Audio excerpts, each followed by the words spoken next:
Welcome to this explainer. Today, we are diving straight into what is arguably one of the most astonishing textual discoveries in human history. We're going to examine a document that literally rewrites the relationship between two of the most famous figures in Western civilization. Now, to be clear, we aren't here to endorse the theology itself. Instead, we're going to unpack the incredible history, the super complex translation, and the deeply provocative narrative hidden right within the pages of a lost ancient text. You will exceed all of them, for you will sacrifice the man that clothes me. Okay, that is a direct quote from Jesus, spoken to Judas Iscariot, straight out of the pages of the Gospel of Judas. I mean, wow. For basically 2 millennia, the established historical narrative has given us one very specific version of these events, right? Well, this ancient manuscript comes along and completely upends that entire tradition. And that leaves us staring at a seriously provocative question. Could history's greatest villain actually be its most misunderstood hero? To even begin to understand how an ancient text could make such a massive claim, we have to kind of step back and look at this cultural touchstone through an entirely alien, ancient lens. Part 1. The Desert Discovery. A tale of survival. Okay, let's dive right into this. Before we even get to the words on the page, just the physical survival of this manuscript reads like an Indiana Jones movie. It was discovered around 1978 in a limestone cave in Egypt, and from there it bounced around the really shadowy world of antiquities dealers. There was actually a failed sale at Yale, which led to the manuscript being shoved into a New York bank vault for over a decade. And ironically, the fluctuating humidity in that modern safe caused devastating decay. We're talking about the papyrus crumbling into thousands of tiny fragments. Finally, in the year 2000, it was acquired for proper Swiss conservation, which eventually led to the 2006 global translation. Part 2. The Gnostic Worldview. Cosmic Enslavement. Before we can really understand Judas's actions in this text, we have to grasp the totally upside-down rules of the Sethian Gnostic universe. If you think about how this cosmic hierarchy maps out, it's pretty wild. Way up at the top, you have the Great Invisible Spirit, entirely transcendent. Right below that is Barbello, basically the realm of pure light. But look all the way down at the bottom at the Demiurge. In this specific worldview, the creator of the material world is not the supreme god, but an ignorant, inferior architect who essentially botched the creation of the physical universe. And those stars? They're seen as just instruments used by this lesser god to keep human souls completely enslaved. Which brings us to the absolutely core rule of Gnosticism. Physical matter is a trap. Human bodies are viewed as literal prisons. So the ultimate goal isn't to just be a good person in the material world, it's to acquire what they call gnosis, secret spiritual knowledge, so you can escape this material prison entirely. Keep this concept in your back pocket because it's going to completely redefine how the crucifixion is treated here. Part 3. The Ultimate Confidant. A Radical Inversion. Let's see how this all builds. So let's shift gears from that vast cosmology to something much more deeply intimate, which is the private dynamic between Jesus and Judas. Here we see the radical inversion painted by this specific manuscript. On one hand, we have the canonical Judas, we all know, right? The tragic, greedy villain. But on the other hand, the Gnostic Judas is the absolute hero. He's presented as the spiritually superior 13th Apostle, the loyal liberator, and really the only disciple who truly gets Jesus. So how does the text actually establish this?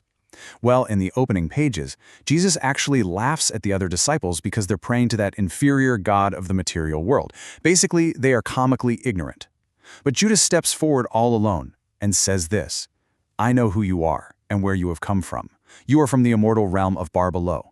Remember Barbello from that cosmic hierarchy? And by saying this, Judas proves that he alone recognizes Jesus' supreme divine origin. And because of this, Jesus actually separates Judas from the rest of the group to share his deepest secrets.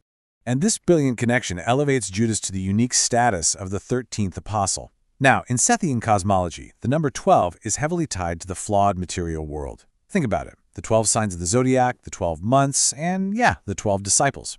So by associating Judas with the number 13, Jesus is symbolically placing him outside and way above the material realm.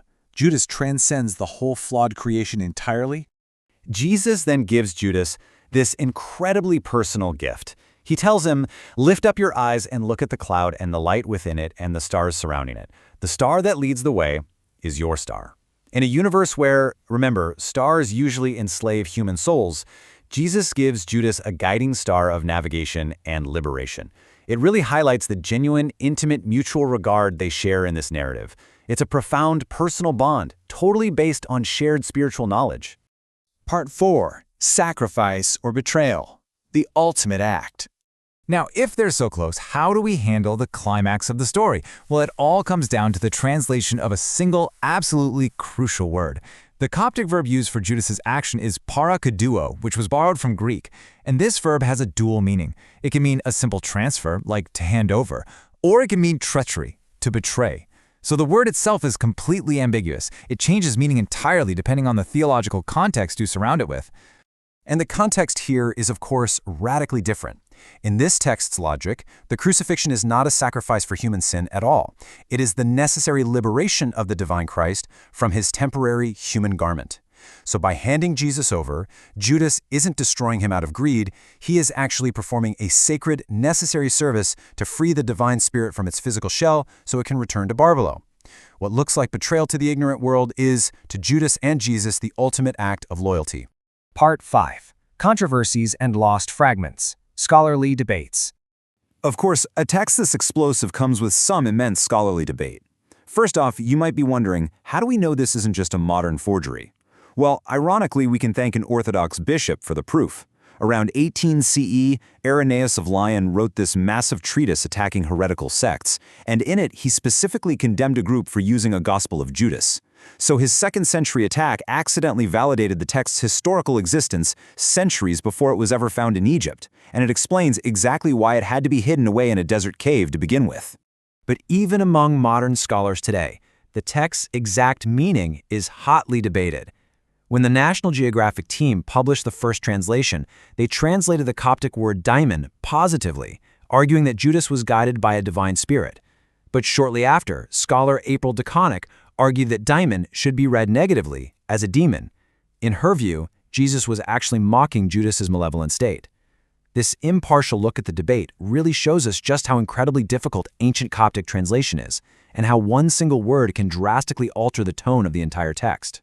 Adding to the complexity of the debate is the physical state of the manuscript itself. Tragically, about 15% of the papyrus is just gone, literally lost to decay during those years sitting in the bank vault. And these physical holes, known as lacunae, occur right at the climax of the narrative, right when Judas hands Jesus over.